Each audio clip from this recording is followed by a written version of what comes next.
Food Service se escreve com uma ou com duas palavras? Eu sou Sérgio Molinari e esse é o meu canal no YouTube e vamos falar um pouco agora aqui sobre essa curiosidade e também sobre o meu curso sobre Food Service na SPM agora em janeiro de 2019.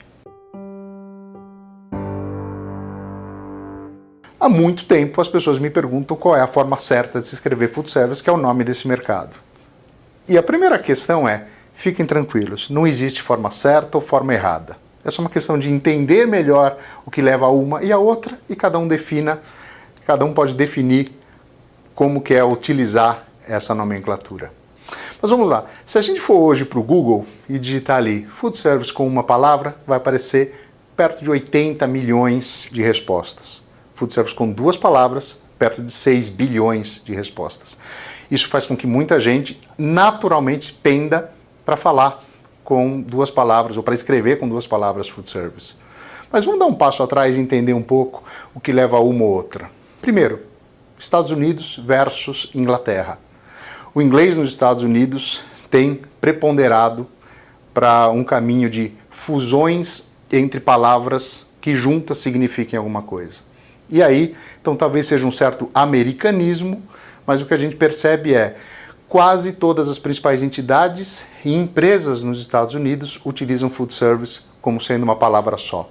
Então, só para citar algumas, National Restaurant Association, principal entidade que responde por esse mercado nos Estados Unidos, as associações americanas de distribuidores e de fabricantes de Food Service, o IFMA, o IFDA, 7 entre os 10 principais distribuidores desse mercado de food service nos Estados Unidos também, e eu estou falando de gente como Cisco, US Foods, Performance Food Service Group e etc.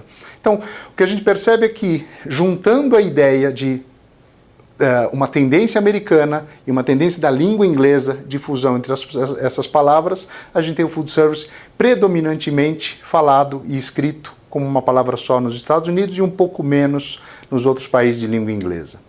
Nós aqui na Food Consulting, a nossa empresa, a gente utiliza o termo escrito com uma palavra só por uma questão de proximidade maior com o mercado americano e também por entender que tem se transformado numa tendência um pouco mais contemporânea se escrever dessa forma. Mas é uma questão de preferência, alinhamento, aderência para como nós tocamos o nosso negócio e para como nós nos alinhamos com mercados internacionais. Bom, dito isso, e só para deixar esse assunto encerrado, escrito de uma forma, escrito de outra forma, Food Service significa a mesma coisa no mundo inteiro. É um mercado compreendido por todas as refeições, alimentações e bebidas preparadas fora de casa, incluindo o delivery e o take-out. Ok. E falando em Food Service e falando na nossa atuação, vale a pena comentar sobre o curso que nós ministramos já há 13 anos, lá na SPM em São Paulo, Gestão Estratégica de Food Service, onde a gente já teve mais de 400 profissionais e empresários do mercado de Food Service passando por esse curso. É difícil imaginar uma empresa importante desse mercado que já não tenha tido uma, duas ou mais pessoas passando por esse curso, e onde a gente discute, compartilha informação, promove trocas de opiniões sobre tudo que diz respeito ao mercado de Food Service, num bloco tratando sobre fundamentos do food service, onde a gente fala sobre as tendências, o cenário, a dinâmica desse mercado, onde a gente trata sobre as principais mudanças e movimentos do consumo e do consumidor desse mercado, a estrutura e segmentação do trade e o abastecimento do mercado.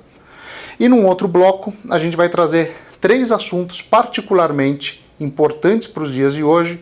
Um deles, o delivery, especialmente motivado por uma mudança muito importante do delivery online, consumindo espaço e market share do delivery tradicional.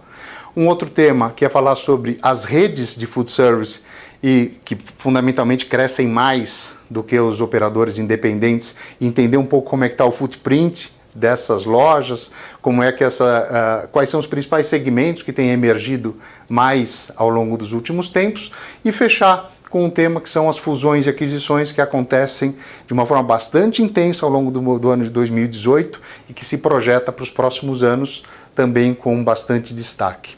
Basicamente é isso. A gente gostaria muito de ter vocês e companheiros de vocês dentro do nosso curso, e aqui no canal também, obviamente, contar com inscrição, com seu like e lembrando que o sininho que você pode acionar aqui embaixo te deixa conectado com qualquer novidade do canal.